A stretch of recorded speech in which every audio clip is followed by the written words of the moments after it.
A little bit late getting started. This is our first in-person meeting, although many of you are not, and there are a few things to work out, but I think we're pretty much there. I'm now going to hand things over to our facilitator today, Brandy. I think just one thing I'm supposed to mention also is that this is May 10th, 2022.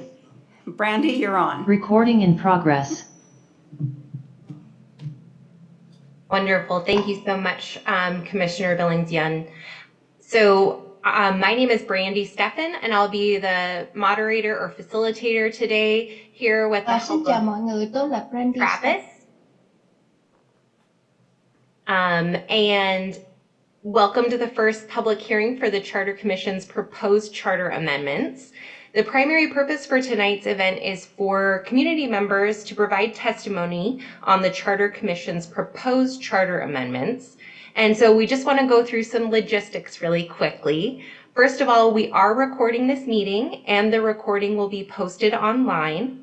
We have closed captioning enabled, so you can turn those on by hitting the closed captioning button at the bottom right of your screen. We also have many interpreters here with us today. We have American Sign Language, Mandarin, Spanish, Somali, Russian, and Vietnamese interpretation. So you can listen to the meeting in any of those languages by clicking on the globe at the bottom right of your screen and then select the language that you'd like to listen to the meeting in. We'll include all of that information in the chat. So if you didn't catch that, just look in the chat. I want to take a minute just to explain our electronic meetings. Since this is a hybrid meeting, we have commissioners and community members attending here remotely on Zoom, as well as in the Portland building. So you can attend in either location.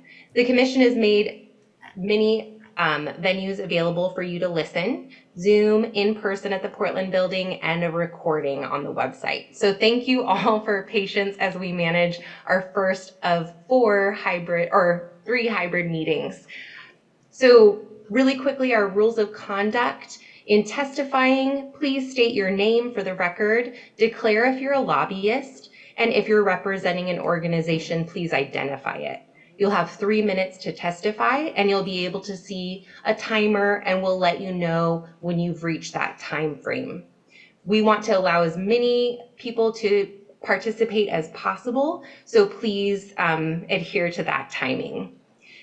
Also, if there is disruptive conduct, such as interrupting someone or not concluding your testimony, that is not allowed. If there are disruptions, we will provide a warning, and then a further warning may result in you being ejected from the remainder of the meeting. Again, please be aware that this meeting is being recorded, and we hope and thank you all for helping your fellow Portlanders feel welcome and have an opportunity to be heard.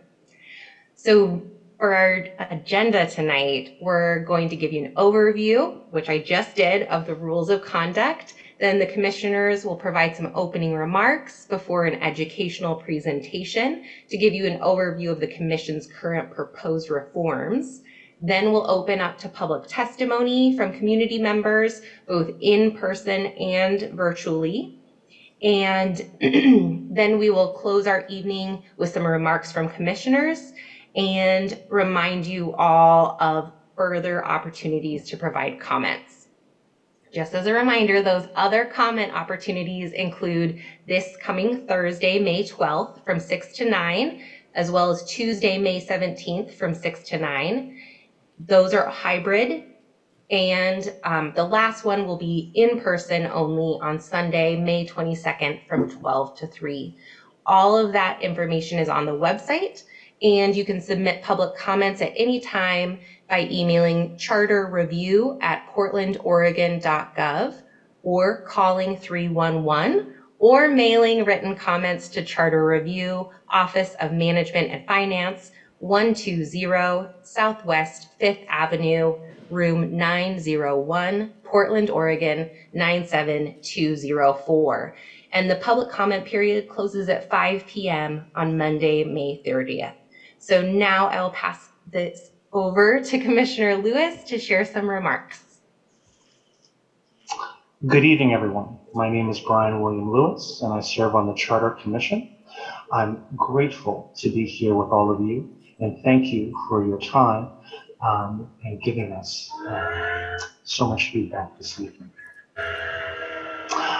To share your ideas and your wisdom for the Charter Commission, and to ensure that our reforms are as robust and as meaningful as possible. I want to start by sharing some appreciation and then provide some background about the charter review process. I want to thank all of our staff for helping to move us along in this process, our interpreters, Open Signal, and Portlanders who are joining us today. The Charter Commission functions as functions as the city constitution. In December of 2020, Council appointed 20 members for the Charter Commission to review and revise the city constitution. If 15 or more of these 20 commissioners agree to recommendations, then those recommendations go directly to the ballot for Portlanders to vote on.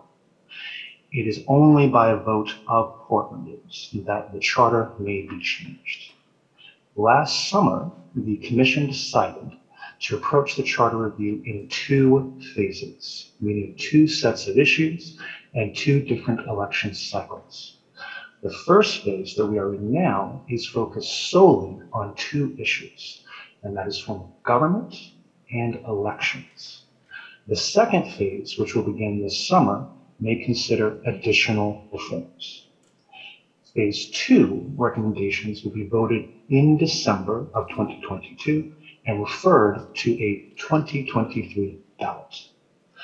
The Charter Commission will put its recommendations on a form of government and elections for the November ballot.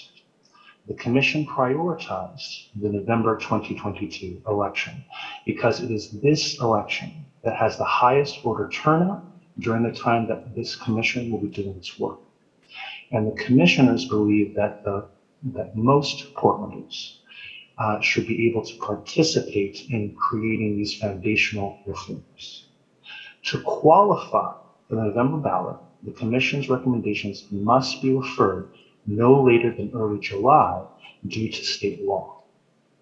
The Charter Commission began its work by agreeing that any potential reforms that we put forward should be evaluated based on their ability to advance a set of desired outcomes. And those outcomes are participatory and growing democracy with more voters having their voice heard in elections, an accessible and transparent government with councilors who are easy to reach, a reflective government with councilors who represent their communities, a responsive government with councilors who understand our community's needs, an accountable government with councilors who answer to the people, and a trustworthy government with councilors who safeguard our democracy. We also recognize that the important work of the charter reform process requires engaging with Portlanders across neighborhoods, lived experiences, and backgrounds. The Charter Commission is committed to a community-driven process informed by an equitable, accessible, transparent community engagement process. We partnered with the Coalition of Community Color on the design and implementation of our community education and engagement activities to have a meaningful engagement process for Portland's diverse communities in the charter review process and establish a community engagement cohort made up of 7 different community-based organizations. We thank all of our amazing community-based organizations for partnering with us and making this process what it has been. As of April 25th, the Commission has received 1,263 public comments through an online comment form, also through email, and 9 hours of verbal testimony. Of those comments, 58% mentioned form of government, 49% mentioned city council elections, 11% mentioned homelessness, 8% mentioned climate change, 4% mentioned participatory budgeting, 4% mentioned safety, and 3 mentioned police. We hosted 26 community listening sessions that engaged 580 community members. We distributed and collected data from 2 multilingual surveys. The first, from which 1,036 surveys were collected, was designed to gauge understanding of the Charter Commission to inform engagement and communication with the community. The second survey, from which there were 2,977 survey responses, was designed to capture opinions and some of the Charter Commission's potential recommendations. We've met with 32 different community-based organizations and groups to have policy discussions to understand organizationally specific priorities, positions, and expertise on the policies and considerations. We held a series of meetings with city elected leaders and bureau directors to understand their lived experiences with city government and to hear their priorities for charter reform. Charter Commission and staff have given more than 100 briefings and presentations to various community groups and associations. We also offered a series of briefings to local, state, and federal jurisdictional partners. Our past 14 months of independent research and community feedback has led us to these proposed changes to our city charter. On March 31st, the Charter Commission reached a key milestone, and that's preliminary agreement on a package of reforms to advance to voters. All 20 commissioners supported the package, which would recommend 3 major changes to our Constitution. First, allowing for voters to rank their candidates in the order of their preference using ranked choice voting. Second, 4 new geographic districts with 3 members elected to represent each of those districts, expanding city council to 12 members.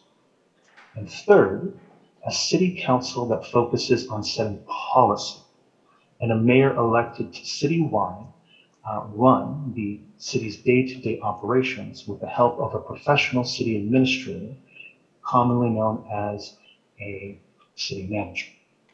Tonight's educational presentation will explain some of those changes in more detail. Now, throughout April, the Commission worked with the City Attorney Office to draft charter amendments that align with our agreements. We released those proposed charter amendments on May 3rd, and they're available now on the Charter's website for you to review. The public comment period on the proposed amendments will end on May 30th at 5 p.m. In early June, the Commission will reconvene to deliberate on our proposals based on public input. The Commission will vote on a set of proposed reforms on June 14th. And that is our process up to this point. I'd like to thank all of you for being here tonight, giving up so much of your precious time and sharing with us your hopes for the city. I really look forward to hearing all of your wisdom and you helping us to envision what a better and more democratic, a fairer Portland can look like. Thank you very much for your time, and I'll pass it off to my esteemed colleague, Commissioner Lee. Thank you.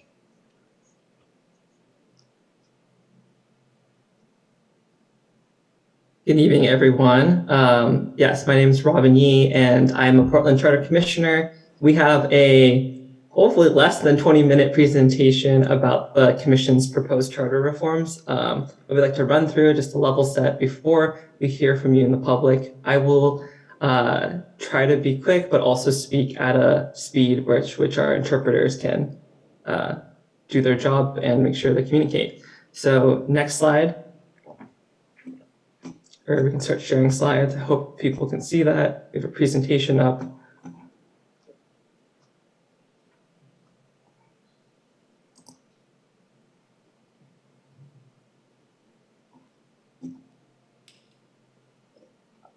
Has it started?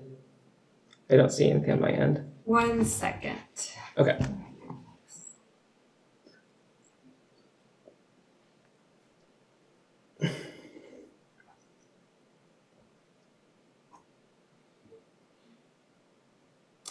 Okay, can everyone see that? Yes. Great. Go ahead, take it away, Robin. Okay, can we move to the next slide? Great. So as Brian mentioned, on March 31st, the Charter Commission preliminarily agreed on a package of reforms to advance to voters. All 20 of the Charter Commissioners supported the package, which recommends 3 major changes, and they're up on the screen. Brian said them before. We're going to go into more. We're going to go more in depth about each of these in the following slides. Next slide. Great. So Portland is the only large city in the United States that has a commission form of government. In the current commission form of government, the mayor and the city commissioners directly manage the city's bureaus and set policy, which strains our elected leaders. Elected leaders are tasked with big administrative roles, even if they don't have the expertise to run bureaus like the fire, water, and police bureaus, which Portlanders rely on.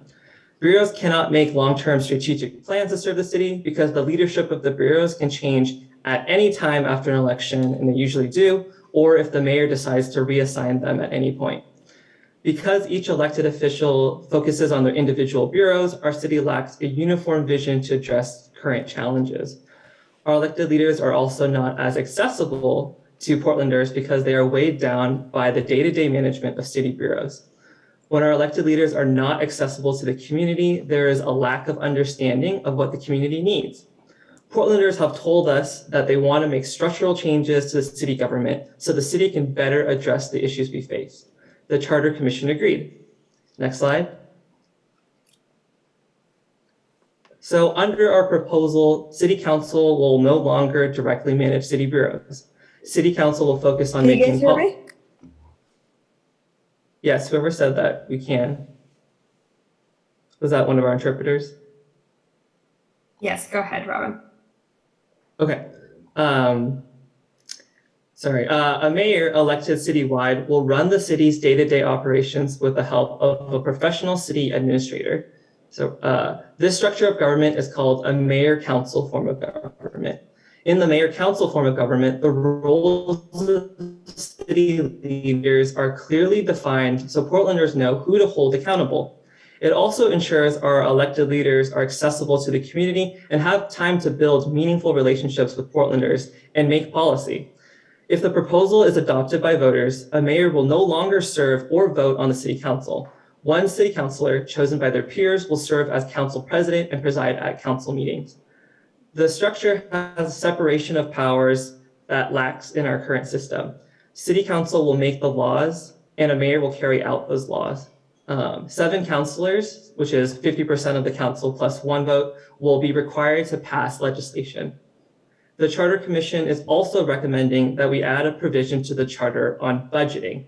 The current city charter does not mention budgeting.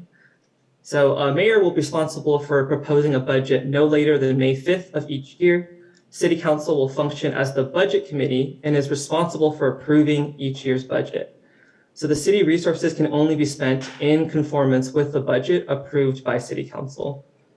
In a mayor-council structure, a mayor will be able to provide political leadership to quickly address urgent local issues, and since a mayor is elected citywide, they will be accountable to voters. The Charter Commission's proposal ensures there are checks and balances on our elected officials to create a more transparent and accountable government. Next slide, please. So, while a mayor will have executive authority over city business, they will delegate some critical responsibilities to this professional city administrator. Though Portland residents rely on efficient and effective delivery of services, and we need a form of government in which a professional city administrator can effectively manage the city's bureaus. A city administrator will oversee city services such as road maintenance, fire safety, and water services. The city administrator will be nominated by a mayor, subject to approval by a majority of city council. A mayor will provide day-to-day supervision of the city administrator. The city administrator will be in charge, with a couple of exceptions, of hiring, firing, and supervising bureau directors, which better insulates the bureaus from political jockeying and improving service delivery. So the Charter Commission carved out 2 exceptions to this rule for the city attorney and the chief of police. Those positions will be nominated by a mayor, subject to approval by city council, and a mayor may remove the city attorney and the chief of police. Next slide. Just a lot of facts coming at you. Thanks for listening. If you go to slide 6.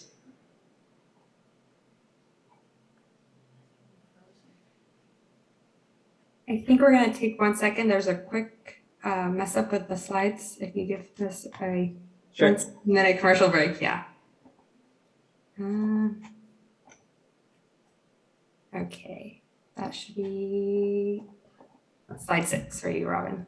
Awesome. Okay, so more about the city council. In 1913, when Portland adopted our current commission form of government, the city council was reduced at that time from a 15-member council to a 5-member council that we have now. For the past 109 years, the city's current 5-member council, which includes the mayor, has not grown despite a more than 3-fold increase in the city's population. As a result, today we only have 1 elected leader for every 130,000 Portlanders of similar size in the United States, and we have been deprived of the political representation fit for a complex city of our size. Also, for more than 100 years, Portlanders have been electing city commissioners citywide. Any eligible candidate can run regardless of where they live in the city. And while commissioners are elected citywide, most elected leaders have resided in the downtown area or west of the Willamette River. Currently, when candidates run for Portland City Council, they pick a position marked positions 1, 2, 3, 4, and they pick that as the one they want to run for. Then voters choose only 1 candidate for each position. The mayor and commissioners for positions 1 and 4 are elected in presidential election years, and the auditor and the commissioners for position 2 and 3 are elected in midterm elections, like this year in 2022. In our current voting system, the candidate that receives the most votes wins. A candidate might win the majority of votes, having 50% plus 1 or more, or they might even win even if they get less than 50% of the votes. Portland has both a primary election in May and a general election in November. If a candidate receives a majority of the votes cast in the primary in May, they win instantly. If no candidate wins more than 50%, the 2 candidates with the highest number of votes cast appear on the general election ballot come November. Candidates can advance to the November election even if they only receive a small percentage of the overall votes cast. They just need to be the top 2. So we've consistently heard from Portlanders that they feel that they are not represented well by our government or elected leaders under this current election system. And some parts of Portland are not fairly represented, which has been especially noted for East Portland residents. The Charter Commission sees this, right, thanks, and we propose 4 new geographic districts, with each district electing 3 city councilors in total for an expanded 12-member council. So a councilor elected from a district must have resided in that district and been a registered voter in that district for at least 1 year before the election. The 3 councilors elected in each new district will run in the same race at the same time. And a mayor and an auditor will continue to be elected citywide. Electing multiple councilors per district addresses the fact that it's incredibly difficult for any one individual to represent the diversity of viewpoints, experiences, and problems facing a geographic district. Portlanders understand that just because you live in the same neighborhood as someone else does not necessarily mean you share all the same politics or priorities. Electing multiple leaders per geographic area is something we are familiar with. For example, Oregonians elect 2 US senators to represent us in the United States Senate. Districts will help elected leaders build strong relationships with the communities they represent and more deeply understand local community issues. Councilors' primary offices will also now be in their districts instead of City Hall. Districts also reduce the significant financial barrier to running for office citywide. The cost of campaigning will be less because candidates can focus on a smaller geographic area. Finally, we wanted to address community questions about the salaries of the new district-based expanded city council.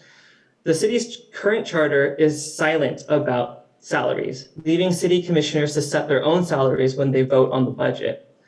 So in order to avoid any conflicts of interest, this charter commission proposes an independent salary commission, similar to those used in other jurisdictions like Washington County, like Multnomah County, to set salaries for the city council and the mayor.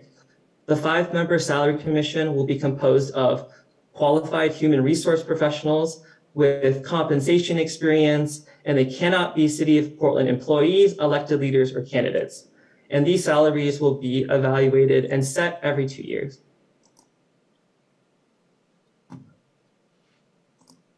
Great. So Portlanders frequently ask us, if we create districts, what about the district boundaries? So the Charter Commission will not propose a district map.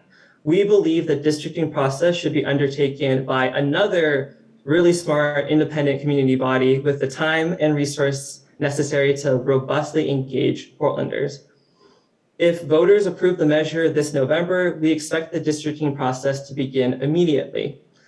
We're proposing a 13-member geographically diverse independent district commission would be seated by January 31st, 2023. So that's January 31st of next year. The district commission is responsible for preparing and adopting a district map.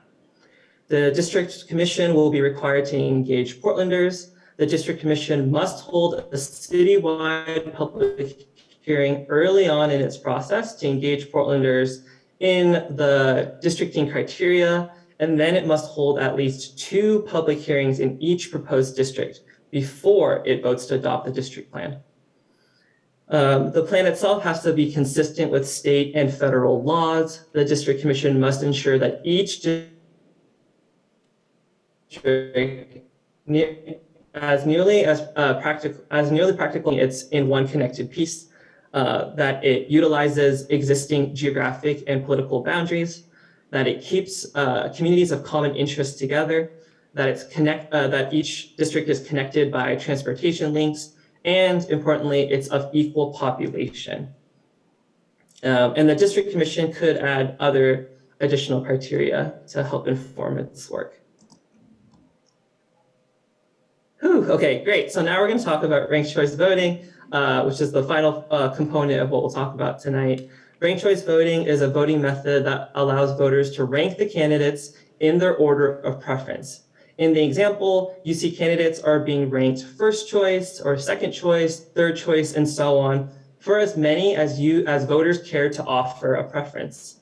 You can rank as many or as few candidates as you want, or simply just choose one candidate like what we have in the current system. So using ranked choice voting, if your first choice doesn't win, you have other candidates that your vote can count towards. So if your first choice is eliminated, your vote would count for your next choice candidate. This reduces the number of wasted votes since voters can see their vote counted for another candidate that represents their values or interests. Research has proven that voters using ranked choice voting feel like they have more choices, more use of their vote, and are more satisfied with the overall outcome.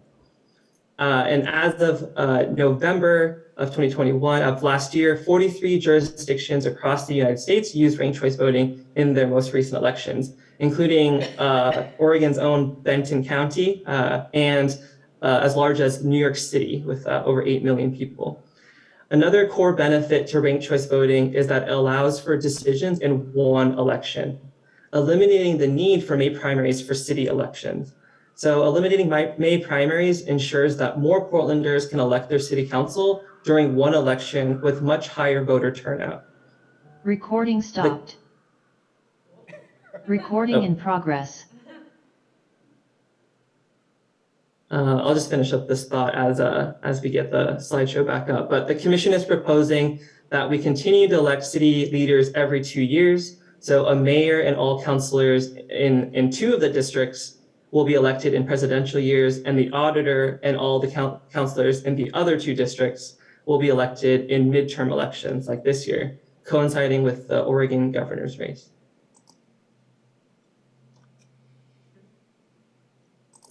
And we just have a couple more slides once we get this up. Sorry, we're having some technical difficulty, of course, because it's first night, so we'll get it up. Recording stopped. Travis, are you able to share?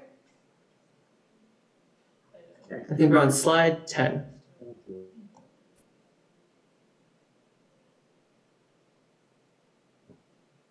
Thanks for bearing with us, everyone. We know it can be hard when we're doing these virtual and hybrid events.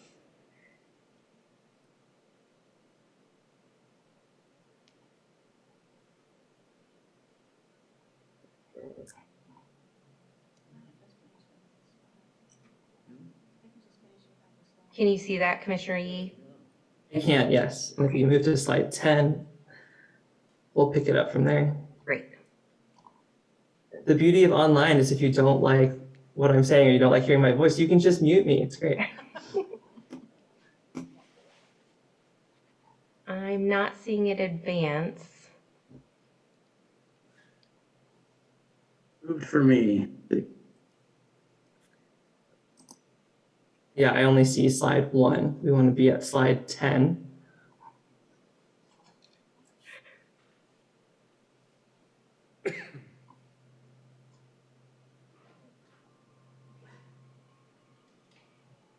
Yeah, that moved. Perfect. Okay, so talk about implementation next, right? So what happens if voters approve the reforms this November? The process to implement the will of the voters will begin immediately. So this independent district commission, as I said earlier, will be seated by January 31st, 2023. The district maps will be adopted by September of 2023. District-based elections using ranked choice voting would be in place for the next big election in November 2024.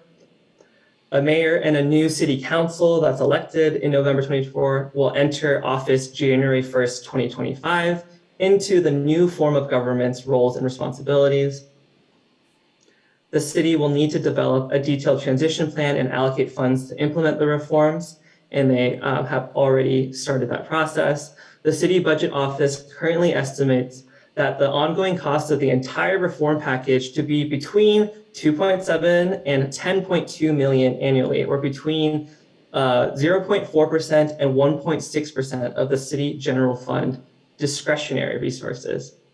So the city has 621.6 million in general fund discretionary resources, which are funds that can be allocated with very few restrictions. Discretionary funds are approximately 10% of the overall city budget.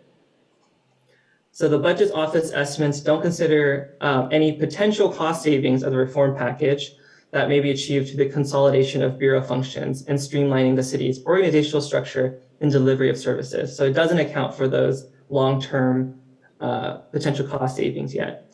The Charter Commission recognizes that many Portlanders think the city is on the wrong track and that big changes, including the structure of city government, are needed to ensure our government is more accountable, transparent, efficient, and effective, responsive, and representative of every area of our city.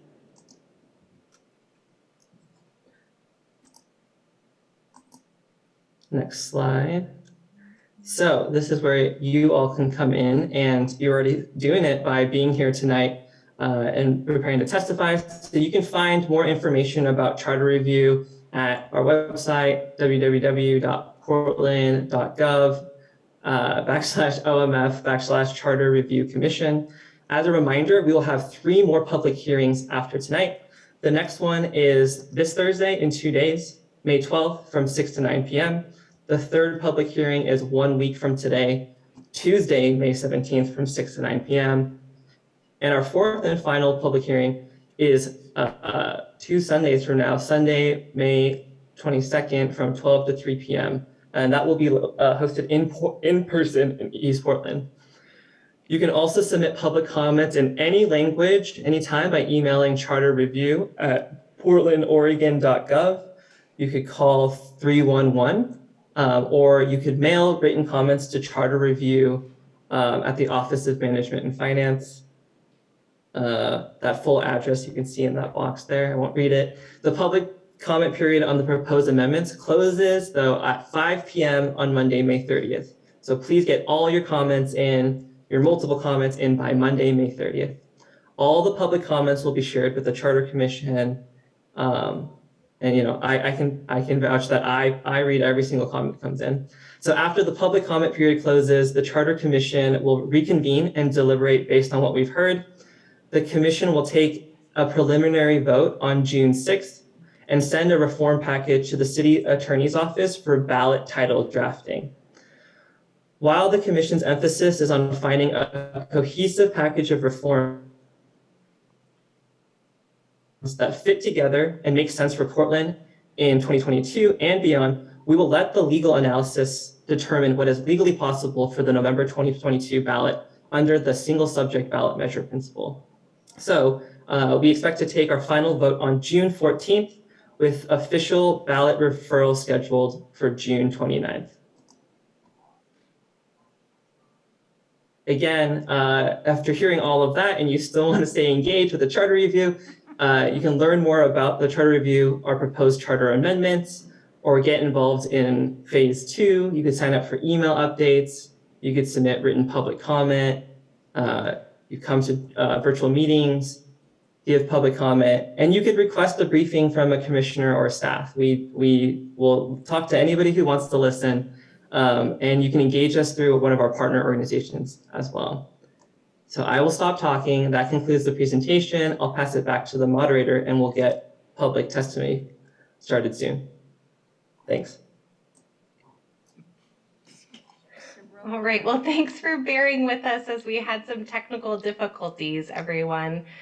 Sorry about that. So we'll be opening the public testimony in a minute. Before we start, I'm going to go over some logistics and just share how you can give testimony today. So this is a hybrid meeting, and some of you are virtual and some of you are in person at the Portland building. So you can testify in either location. This meeting is being recorded and live streamed to the city's YouTube channel. So thank you to Open Signal for supporting us with that. The recording of this meeting will also be posted on the Charter Commission's website. So for public testimony tonight, community members will have 3 minutes to share their thoughts. If you need interpretation or have requested an accommodation, you will have 5 minutes. People who are asked to sign up in advance on the website. And so we're going to start with those of you who signed up first and going through our list, and then we will open it up to everyone else. So please, if you signed up to give testimony before today, please make sure your Zoom name is the same as the one that you signed up with. For those of you who are here virtually, when we call your name, you'll come into the main virtual room and you can turn on your camera if you'd like. You will be promoted into the main Zoom room and you'll get a little notification box to accept that movement. We may not be recording. I think we... Recording in progress. Sorry, everyone. So you'll get a little notice to switch over. So please make sure that you do that. Remember that you'll have 3 minutes to share your testimony. We'll have a timer going and we'll let you know when you get close. When you reach your time, I will stop you, and then you'll be switched back over to the attendee side of the meeting. You will not be able to share your screen when giving comments, but you can email any comments to charterreview@portlandoregon.gov. For those of you who have not signed up and want to give testimony, if you are joining us virtually via Zoom, please raise your virtual hand. You should be able to do that at the bottom of the screen. If you need interpretation, please let us know what language you need through the Q&A box in the middle of your screen. And for those of you who are calling in and want to give testimony, you can raise your hand virtually by hitting *9 and then *6 to mute or unmute.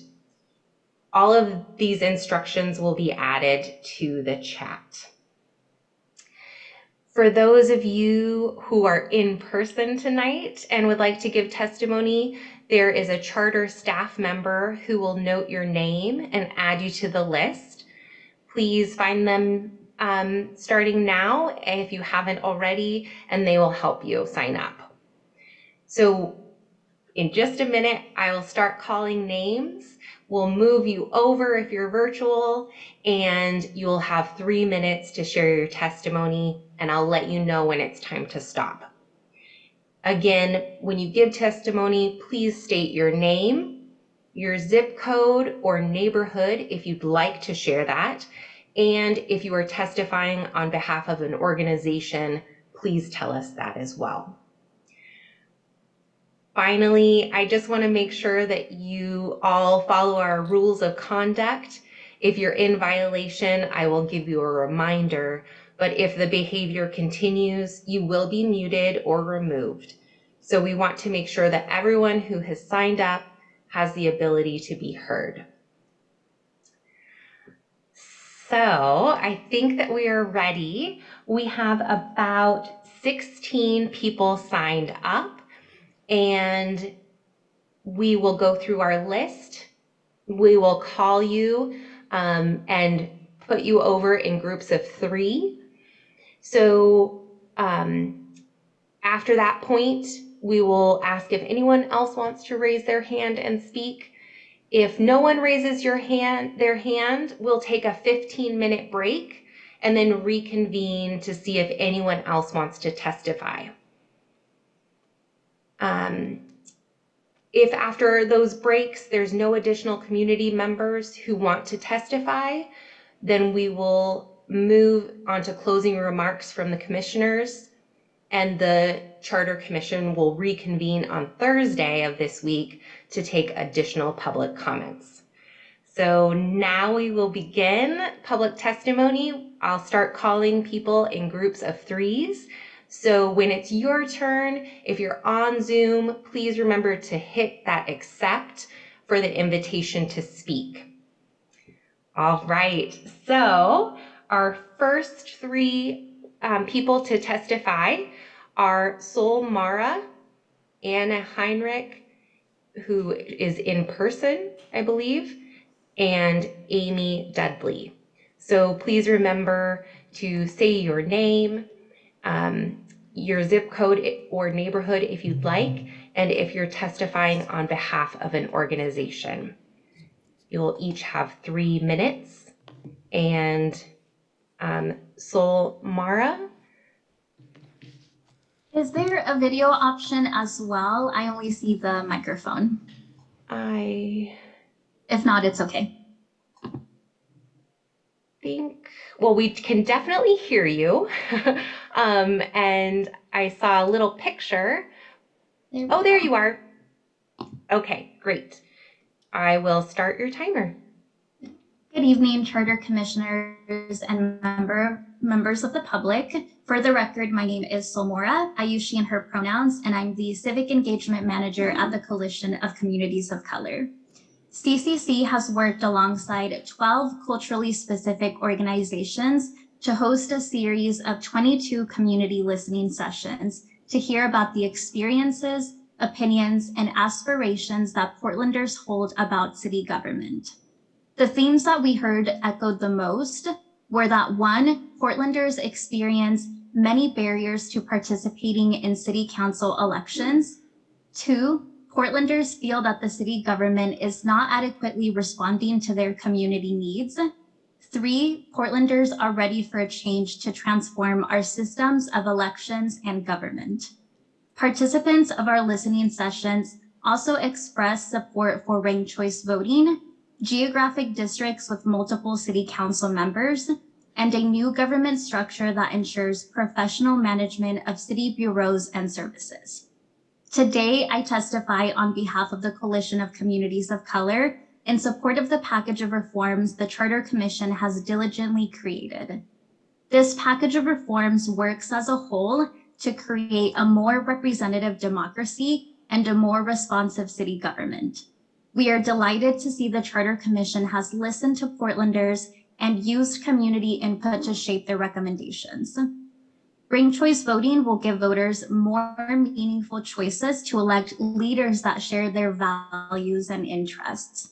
And paired with districts that elect multiple council members, will reduce the barriers that candidates from minority groups face and open the door to new voices on city council.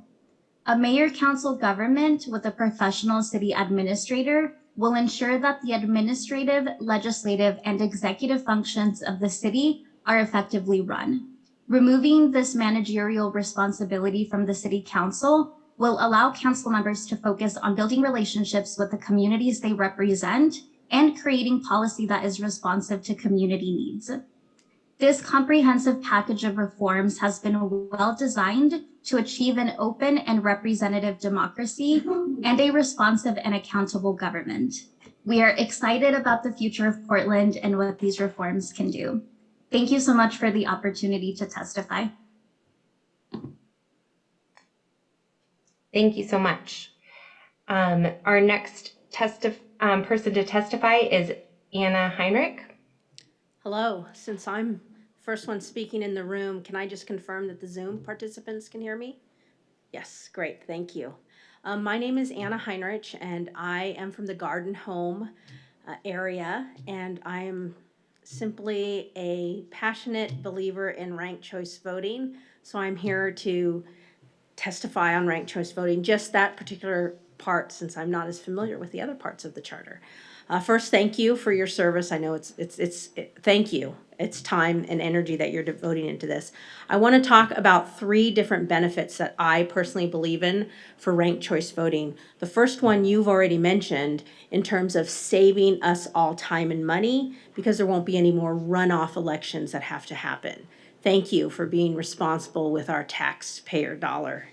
The second benefit that hasn't been mentioned yet is that campaigns then become more about the issue and less about the smear campaigns when you have ranked choice voting.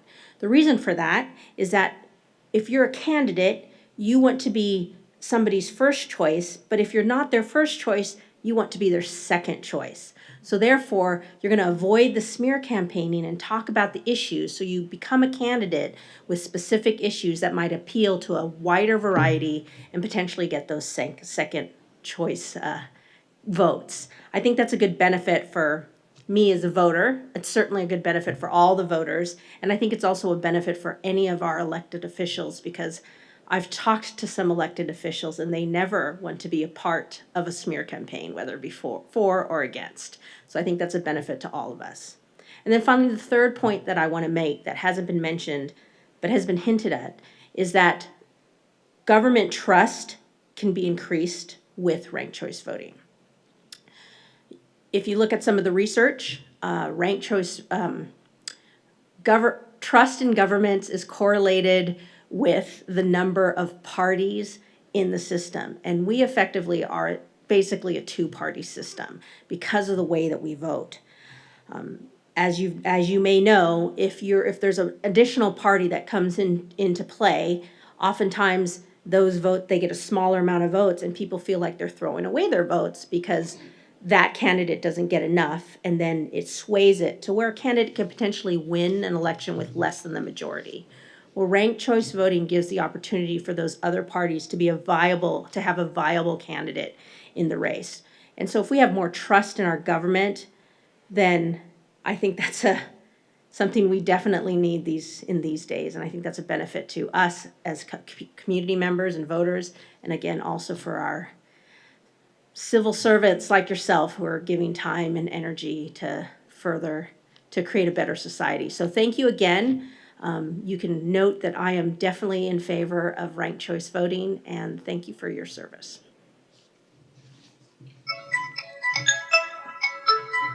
All right, thank you.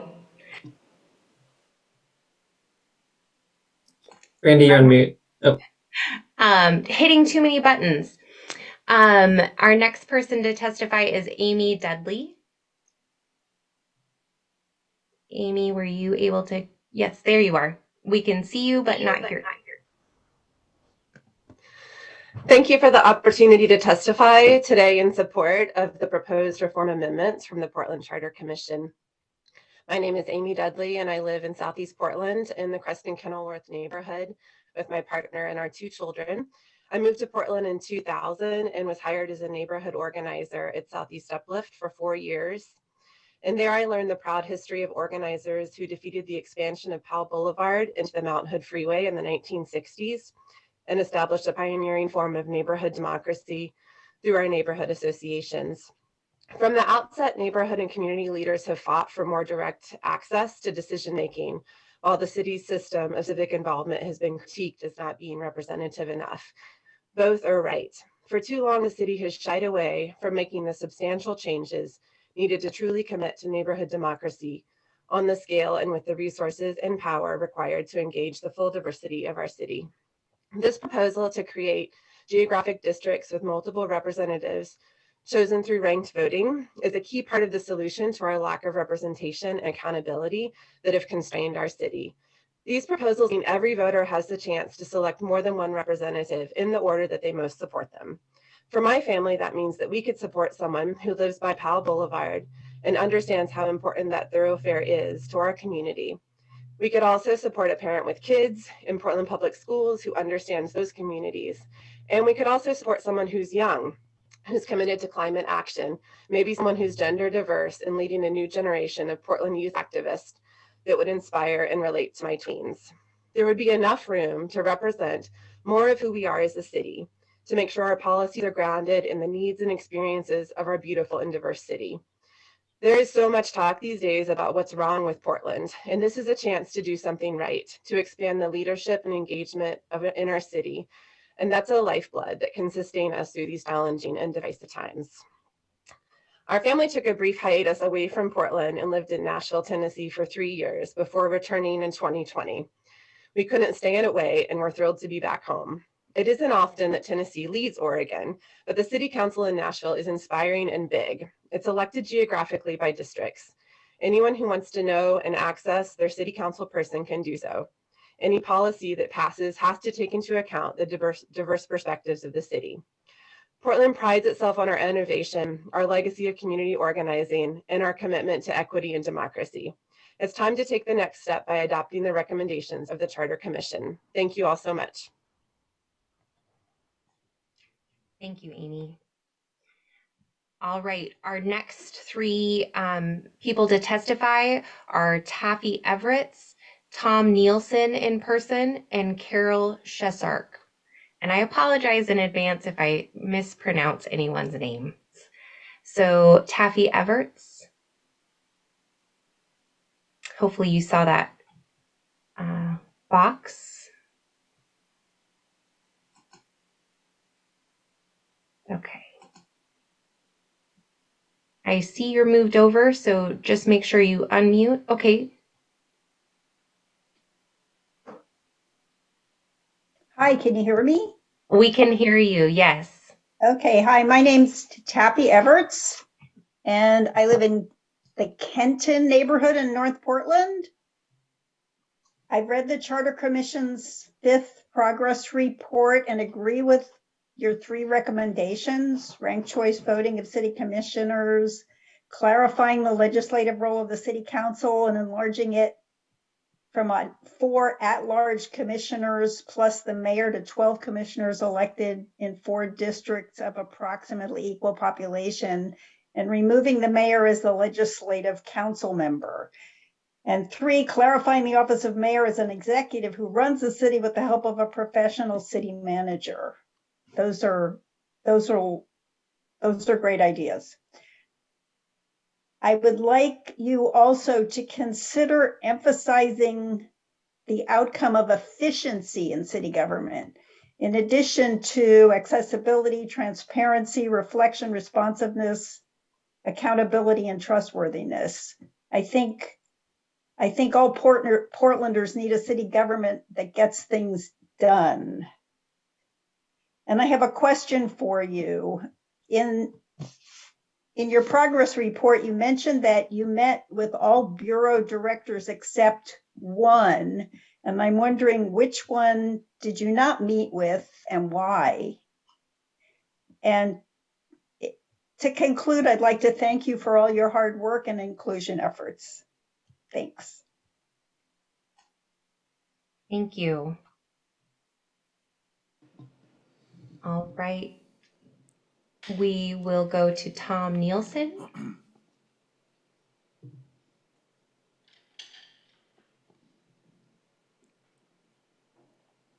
Are you ready? I'm ready. Good evening. Oh, great. My name is Tom Nielsen. I live at 1221 Southwest 10th Avenue. I'm speaking as an individual, however, with the civic experience of having served as the mayor of Salem. First, let me thank the commission members for their amazing commitment over this past year in working through issues and focusing on what will improve the city of Portland's overall governance. What you are doing is really important. Second, it's wonderful to see two of you in person rather than little squares on my computer. Having followed your public and committee level discussions, I endorse most every part of your proposal. I would suggest, however, that you revisit two issues. How many districts will there be, and how many commissioners elected from each district? Currently, your proposal is to have 4 3-member districts. I would ask that you revisit proposals that include establishing 5 or 6 2-member districts. Such a proposal would increase the Commission's stated goal of increasing representation for all citizens throughout the city. Creating 5 or 6 districts instead of 4 would offer citizens greater area-specific representation. Interestingly, Salem, with a population of about 160,000 people, has 8 districts. Another desired outcome is to increase and clarify accountability of the elected council members. The greatest accountability would be provided with single-member districts where there is no question who to call or who to hold accountable. However, as the Commission has concluded, there are many positive reasons and outcomes when multi-member districts are established. The challenge is finding the balance that provides the advantages of multi-member districts, but also maintains understandable and clear lines of accountability. Having 2-member districts instead of 3 would be much easier for the public to navigate and to understand. 3-member districts would add a level of confusion in terms of accountability. There also could be an implied or perceived hierarchy or rank between commissioners who receive the first, second, or third number of votes. You are laying the groundwork for a significant transformation of how Portland will be governed for years to come. Please take this time to revisit and re-debate key issues like the number of districts and the number of commissioners per district, so that the final product will reflect your reaffirmed, understandable conclusions. It's the time to think big at this point because the change is big. Thank you very much for your efforts and your commitment. Thank you so much. All right, our next person to testify is Carol Chesark.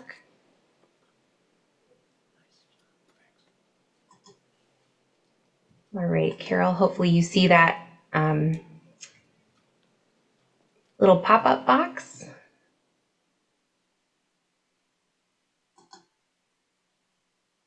All right. Okay. Can you speak up? I'm here. I was trying to get Zoom to show you all to me again. Okay, there we go. We can hear you. Figure out. Okay, and maybe. Oh, look, we've got audio. Yes, now we can see you. Okay, I will start. I'll start your time, and then you can give your name. All right. Thank you. Good evening, commissioners. I'm Carol Chesarek. I'm the president of Forest Park Neighborhood Association, but these are my personal comments. I want to thank you for all your hard work and this opportunity to comment. I have 2 topics I want to mention. The first, I know there's this single issue thing that you have to worry about on the ballot measure. So I wanted to ask you to please include an if-then clause so that if the expansion to 12 commissioners fails, leaving a council of 4, that the mayor will get at least a tie-breaking vote, because a council of 4 could deadlock very easily. Second, I love the shift to a city administrator. I really, really do. But I'm really concerned that your strict limitation of the new council to setting policy will leave them unable to help constituents with policy implementation issues. It's not unusual for folks in my neighborhood to have problems with the way city staff implements adopted policy. Let me offer one hypothetical. My neighborhood's in the hills. If we have a big storm, like the April 11th snowstorm, and many roads are blocked by downed trees, it can take city crews hours to days to clear them. A tree down across the road may be cleared by a local citizen with a chainsaw, doing a deed, but they're then required to apply for a $100 retroactive tree permit for their good deed. City staff enforcing this permit could say, we're just applying adopted policy and the city needs the revenue. Your new commissioner is not going to be able to help them because it's not a policy development issue. The mayor is not accessible to your average citizen. Your city administrator is unlikely to be fired over a small issue like this. The code's okay. It's about the staff's discretion on implementation. Am I imagining things? Washington County has a similar county manager system. A former Washington County commissioner told me he was required to get county manager permission even to speak with staff about constituent issues. So please consider softening the strict separation of powers. Otherwise, I'm afraid city staff will be even less accountable to elected officials and citizens. It makes no sense to add H&Rs to provide more access to citizens and then tie those commissioners' hands in policy implementation. I also like what the guy from Salem said. Thank you. Thank you. All right. So we have our next 3 people who would like to testify, who are Hank Shotland in person, Jeff Winkler, and Mark Woodley.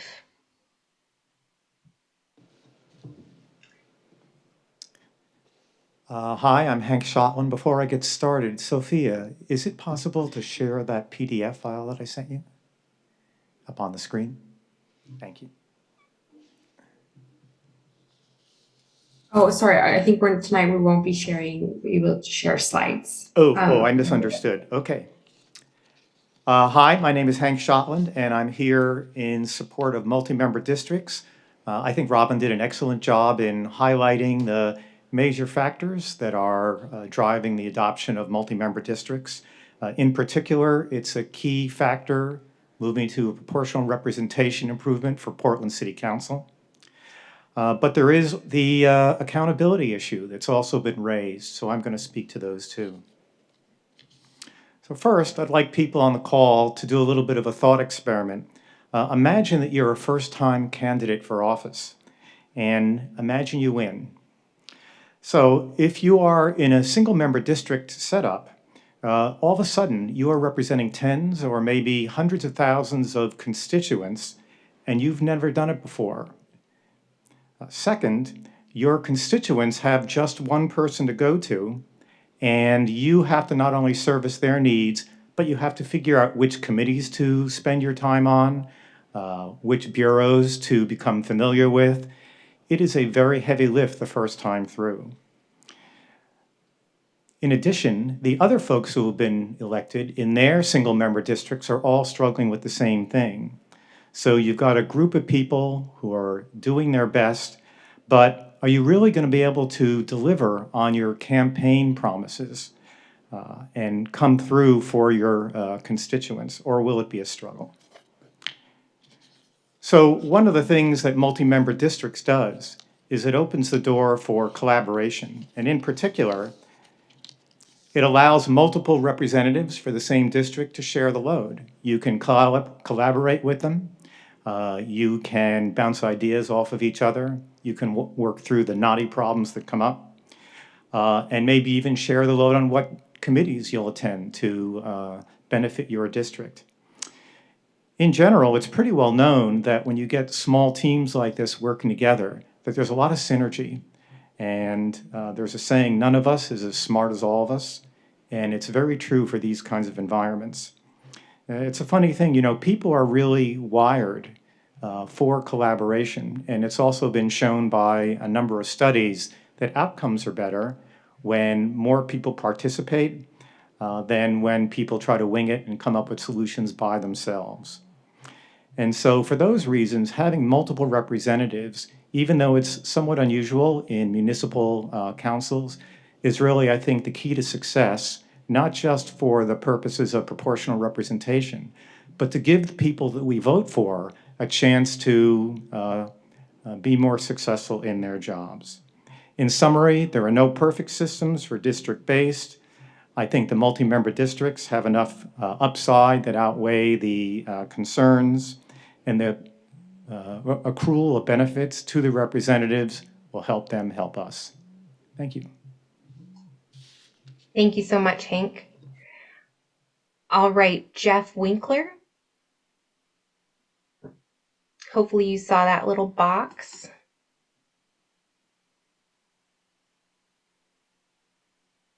Oh, okay, we see that you're over here, but you're on mute.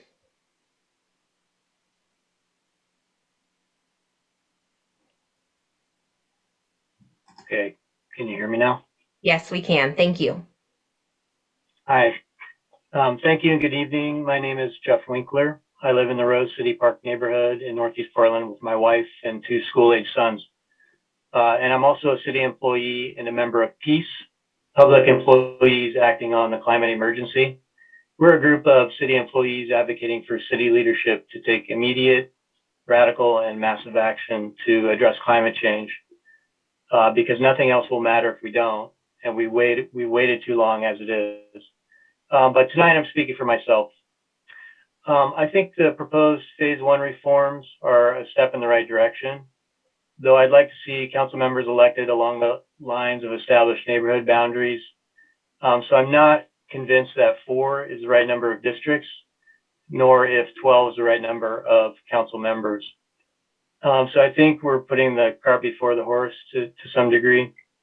And I don't know if it's possible, but perhaps we should let the mapping commission that was discussed earlier decide what's most fair and equitable.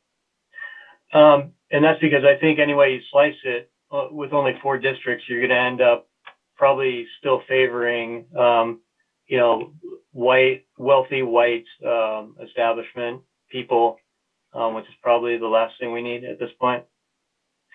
As for phase 2, I think the charter must include some binding provisions that, number 1, require a zero emissions and zero waste economy. Number 2, establish a climate czar, for lack of a better word, with the office, budget, and authority to get us that zero emission, zero waste economy. And 3, require all council decisions to contribute to a more sustainable, just, and equitable world 7 generations into the future. So that's all I really wanted to say tonight. Thank you for the time and all that you're doing. I really appreciate it. Great. Thank you so much, Jeff. All right. Our next person to give testimony is Mark Woodley.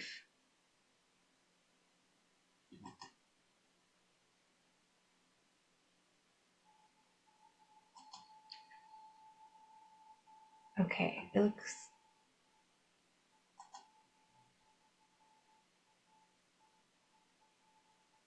Mark, can you speak?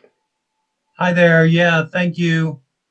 Thank you so much. My name's Mark Woodley. I live in the Pearl District. And first off, I really want to express deep gratitude to all the commission participants, the facilitators for the great job you're doing, and the ASL and all the other interpreters for making this a really wonderfully accessible opportunity for members of the public.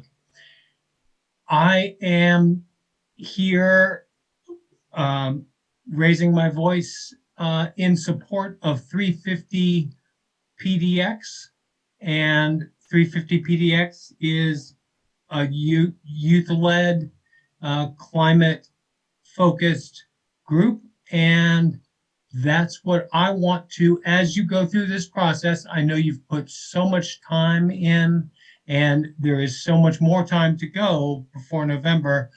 I really want you to center the climate crisis among your considerations and your work going forward. Thank you so much again. I appreciate the opportunity. Thank you, Mark. All right, our next three people who have signed up before we open it up to the larger in-person room as well as virtual room are Nathan Naiman, Terry Harris, and Barbara Isaacman. So Nathan Naiman.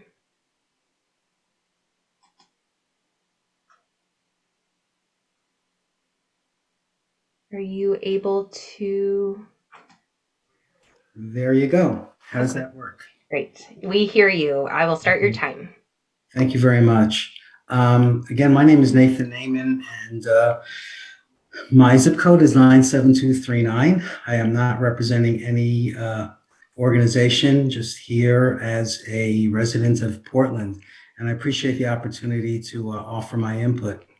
For your information, I served on the City Club committee that issued the second report, Rethinking on How We Vote, and worked alongside Commissioner Yee. My comments are based upon my professional background, which is built upon my degrees in political science and public policy, plus many years of city policy development and implementation.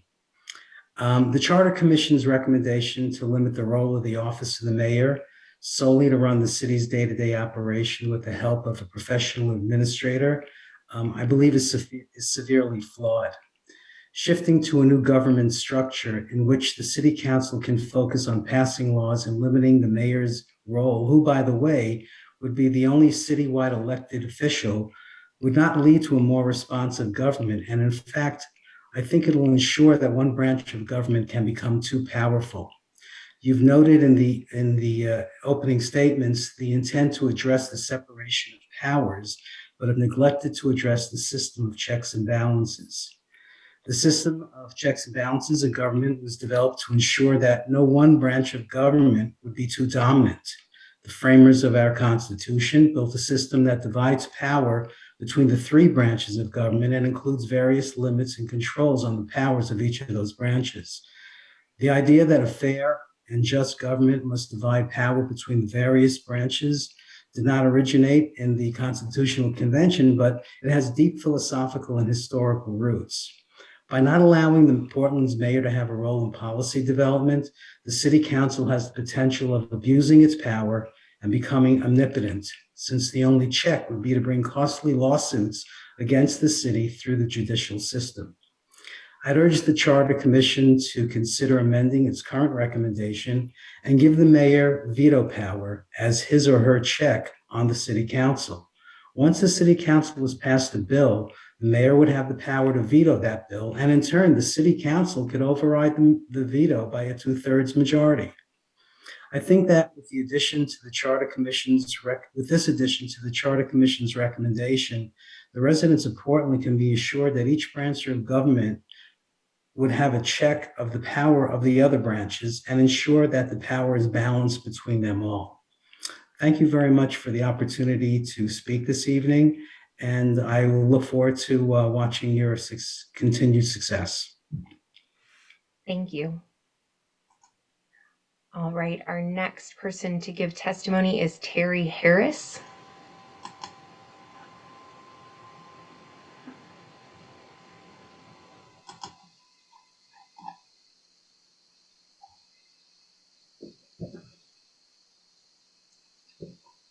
We can't hear you, Terry. Can you hear me now? Yes. Okay. Hi, I'm Terry Harris. I'm from Southwest Portland. I've been sounding the alarm about multi-member districts for months now. And I'll just say that if adopted, multi-member districts will be a major unforced error in this charter reform effort. I'll be providing lots of testimony, but tonight I'll just simply provide the outline of why this is such a bad idea.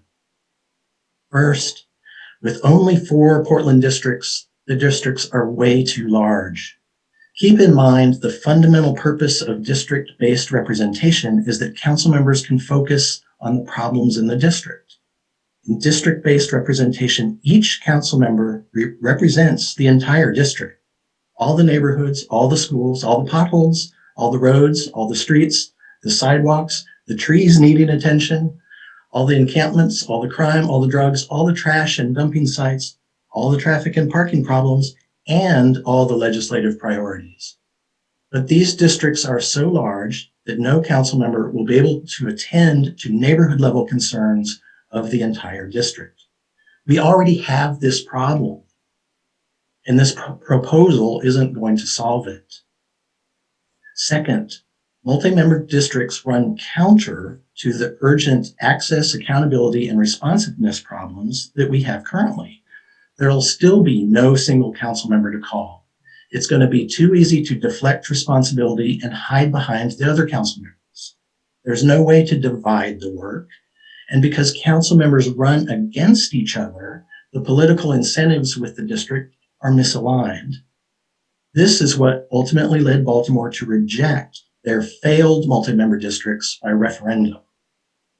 Then finally, third, the multi-member district ranked choice election proposal creates a structural political mismatch that will prove frustrating to accountability voters. Voters will have one ballot and one first choice vote, but there will be 3 council members elected. So while there's a higher likelihood that your first choice will be elected, there's a 100% guarantee that 2 will be elected who are not your first choice. Moreover, a lowered threshold for winning means a higher threshold to vote someone out, which will serve to protect incumbents for a very long time. The bottom line is this: smaller single-member districts offer clean, direct, simple, understandable lines of accountability, and compared to multi-member districts, there are clear advantages in governance when it comes to access, efficiency, responsiveness, clarity of function, and representation. Again, I urge the commission to reconsider. If multi-member districts show up on my ballot in November, I'm a no vote, and I'll campaign against it. Thank you. Thank you, Terry. Next is Barbara Isaacman.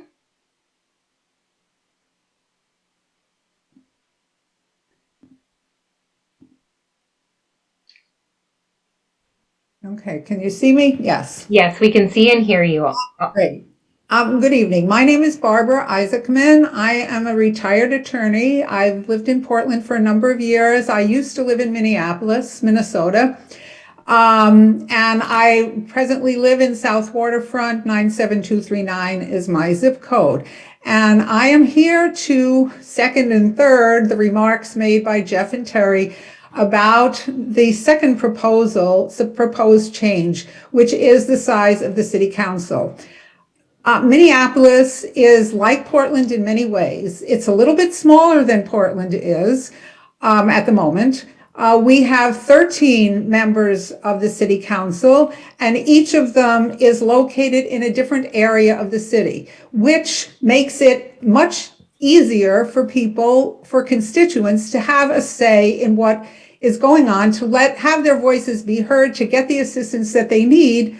I've noticed about Portland that it is an extremely dysfunctional government, having citywide elections, and as was already mentioned, what that has led to is that the same group of people are in power all over the city. Creating 4 districts is not going to change that. The same people are going to be in power in 4 districts, and 4 districts in no way represent the different diverse communities in Portland. If we are talking about democracy and transparency and being better able to address issues, we need to have single member districts, a larger number of single member districts. I also think it would be best to have an odd number of single member districts rather than an even number, because that way you don't have to create some kind of false way to get a majority. You have an automatic majority. There was a reference before to senators being elected in states get two. But obviously, the House of Representatives is way more democratic and more representative of the constituency than the two senators. We happen to be lucky in Oregon with the two senators that we have, but that doesn't happen everywhere. And in lots of states, the senators are in complete disagreement with each other, which makes governing more difficult. I would agree that it is fatally flawed to have this system of government proposed. It's slightly better than what we have now, but not sufficiently better to make this a democratic system. The only other thing that I would like to say is I'd like to speak against staggered elections. And that's because of the difference in voting that occurs at different times. Obviously, in the midterms, you don't get nearly the number of people that you get in presidential elections. And so by having some members elected when you get lots of people out and some members elected when almost nobody comes out means that you're not really getting the most representative people being elected to office by the largest constituency. So I think it makes much more sense to do as is done in Minneapolis, when every other year you have an election or whatever the term is, or every 4 years, and everybody is in the same space as far as their ability to get constituents out and to truly best represent their districts. Thank you. Thank you, Barbara. All right, so we will check in now to people who would like to provide testimony who have not previously signed up. So we'll check in with the physical room there at the Portland building. If there is anyone who would like to provide testimony tonight, please check in with the staff member. Are there any additions to that would like to provide testimony? You can raise your hand or sign up.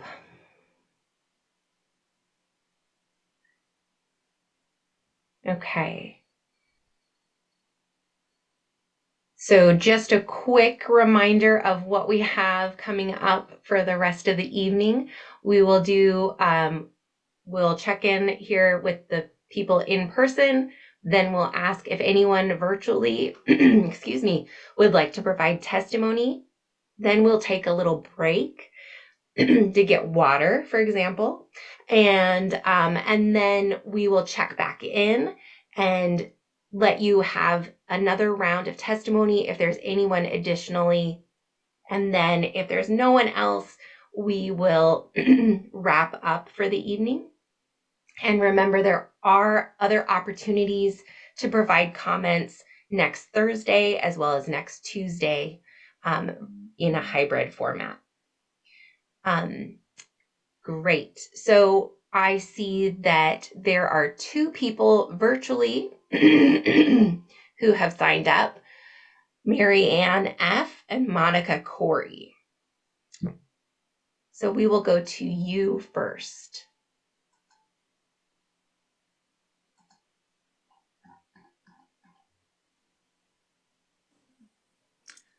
Hello, my name is Mary Ann Fitzgerald, and I didn't intend to testify tonight, but I did review the Charter Commission materials today, and I just wanted to offer one pretty strong recommendation.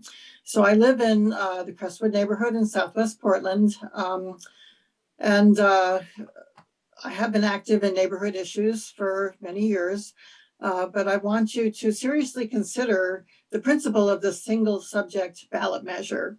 And I'm very, very worried that if you bundle proposals like the three broad recommendations that have been presented to us, the devil's always in the details, and the commission materials are very somewhat biased in favor of the recommendations. And what I'm afraid of is if there are some things that you like and don't like, you're more likely to vote no if there's things in there that you don't like. So for an example, I do like the idea of geographic representation, but for some of the many reasons that we've heard tonight, I'm not a fan of 4 districts and I'm not a fan of 12 city council members. So if that was one bundle, I would vote no, even though I'm in favor of geographic representation. So I just want you to really think about how you present these ballot measures in November, because I want change. I just want to make sure that people can come to the point of where there's greater agreement and not throw things out because there are some details that they don't agree with. So thank you for the opportunity to talk, and I'll be submitting written comments later. Thank you very much. Thank you, Marianne. All right, we have 2 more virtual people who would like to testify, Monica Corey and Jan Carpenter.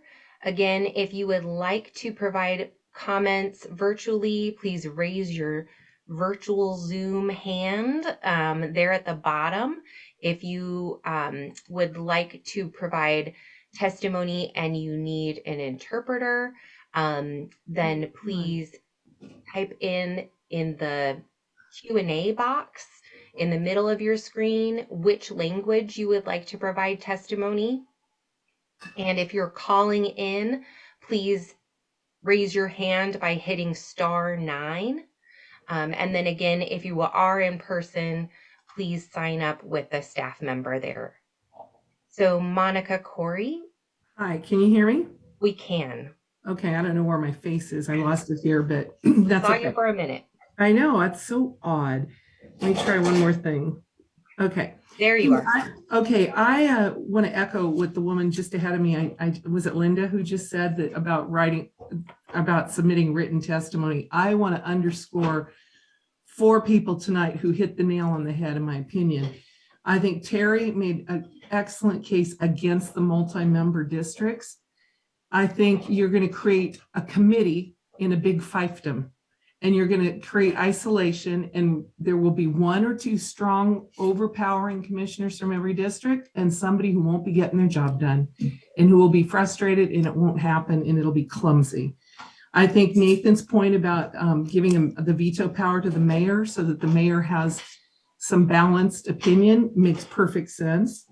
I agree with Tom. It's too big a turf. 4 turfs, why wouldn't you just pick 9? 600,000 people, everybody, each representative would be responsible for being the representative to 80, 90,000 people. But to me, that is streamlined and makes perfect sense. Instead of expecting a neighborhood to know who's my district representative. Oh, it's Monica. Oh, no, it's Joe. Oh, no, it's somebody else. Because who's in charge? And there'll be so many layers of miscommunication. It's like building a camel by building a horse by committee. You get a camel. I just see the multi-member district representation is a hot mess, and that the turf is too large. And I agree that if you try to put it all in one big pill to swallow, people won't swallow it, and they will reject it, and we'll be stuck where we are now. So I cannot emphasize enough that we should have smaller districts, single representation.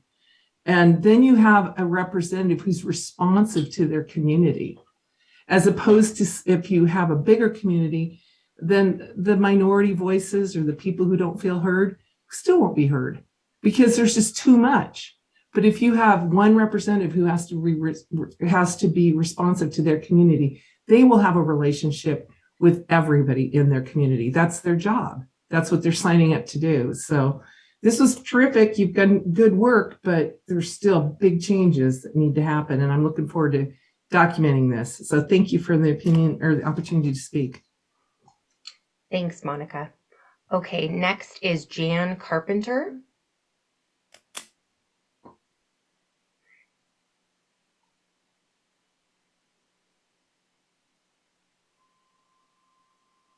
And Jan, hopefully you see that little box pop up.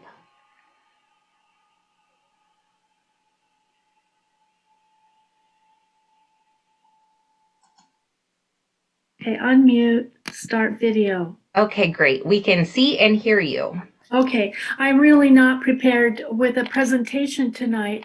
I'm signed up for May 17 and I've already submitted written testimony, but I wanted to speak now because I'm so excited, because I'm finding common ground with probably 4 or 5 of the speakers. I didn't know if that would happen or not, but as Monica just pointed out, I could just say ditto to Monica. I'm definitely supporting Terry Harris on the problems with multi-member districts. I'm supporting Marianne Fitzgerald on the presentation and the breakdown of the ballot and how to make the ballot work to get good things passed. I was very pleased to hear Jeff and Mark talk about a climate-centered council and city government, and Nathan on the problems with the description of the mayor. That's got to be improved. The mayor, talking about the mayor helping with day-to-day tasks. I mean, that's not what we elect a citywide mayor for, to sit at the top of the government. So in short, I will say more when it's my turn, but I just want to applaud those people who think like me. Thank you. Thank you, Jan. All right, one last check-in before we do a break, because I know if you're like me, you've been sitting for a while and we want to let you all stand up. And so just one last check-in. Okay, so we will take a 10-minute break, and so we will mute everyone. If you would like to provide testimony, we will check in again in 10 minutes at 7:46.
Okay, so we will get started again. And again, please raise your hand if you would like to provide testimony tonight. For those of you in person, although I'm not sure if I see anyone right now, so hopefully you're rejoining us.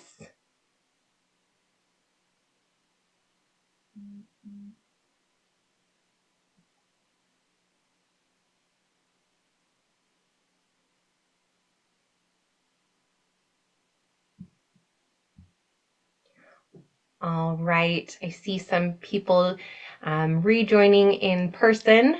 So welcome to the new hybrid situation here. All right, so I see that Joseph Perez has raised his hand virtually. So Joseph, I think most of the people are back. I want to make sure the commissioners are back. Okay, so that they can hear you. All right, so Joseph, I think we can get started with your testimony. Let's get you switched over here.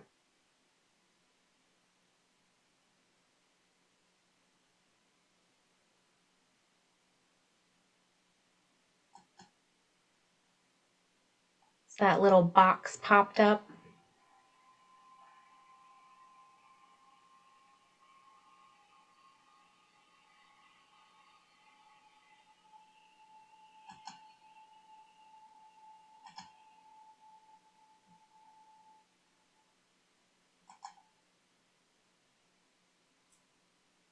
Hello.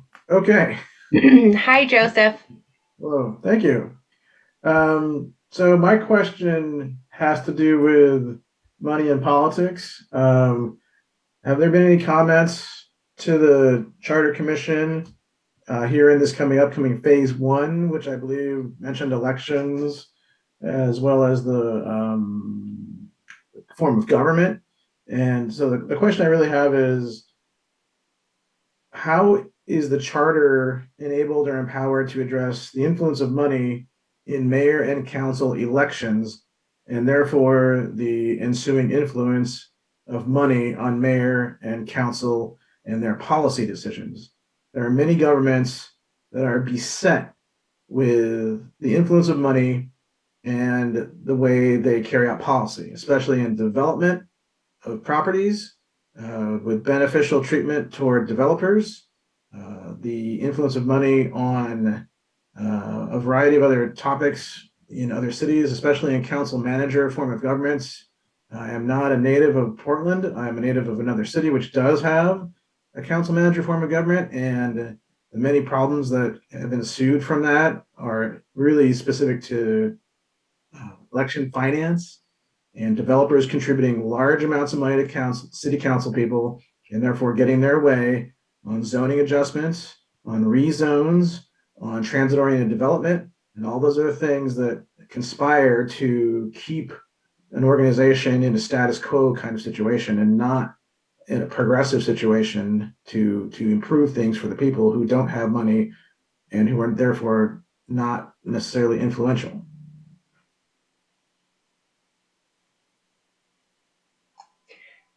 Great. Thank you, Joseph.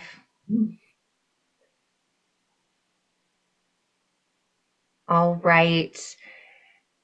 I'm not seeing that there are any new names added to the in-person or virtual testimony. So this is kind of our last call for the evening. But again, this is not your last chance to give testimony, so we will talk about that.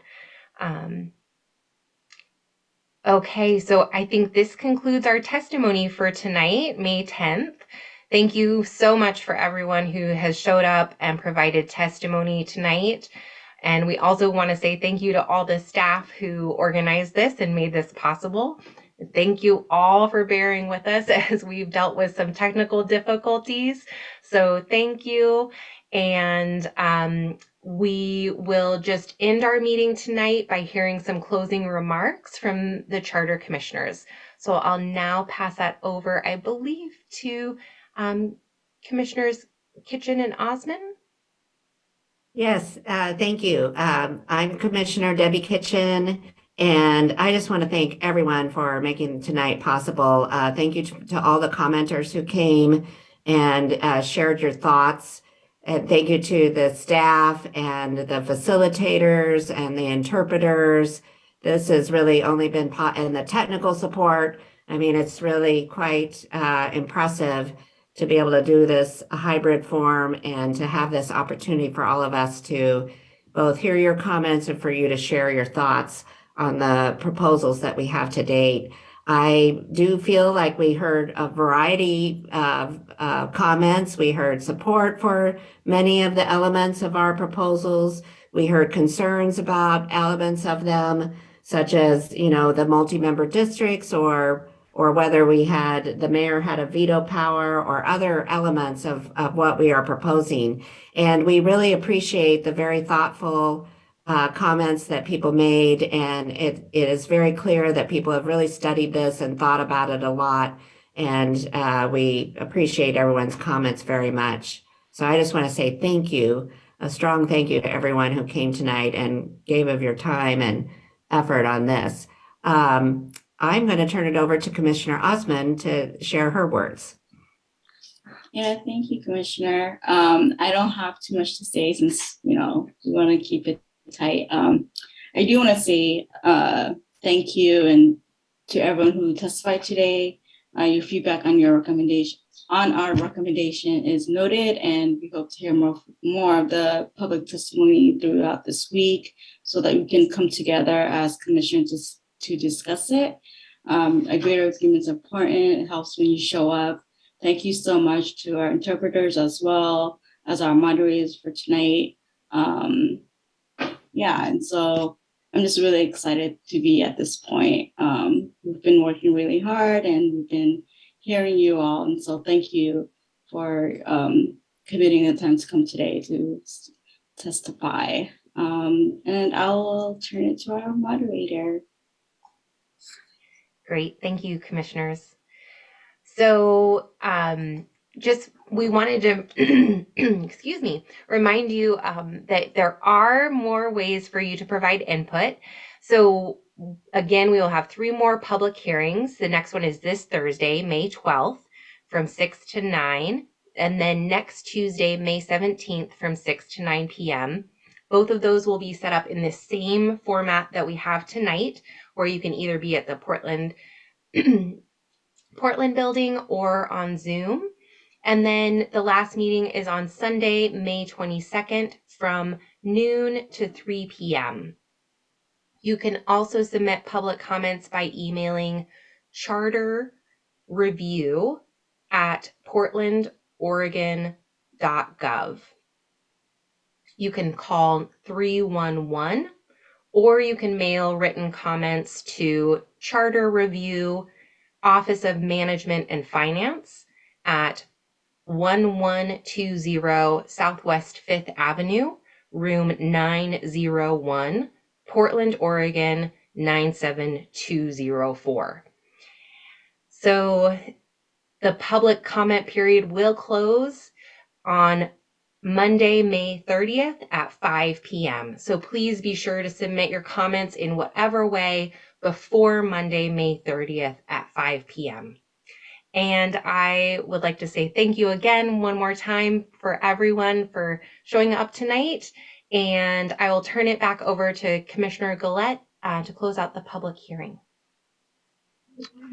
Thank you very much. And thank you once again to everybody. This meeting is now adjourned.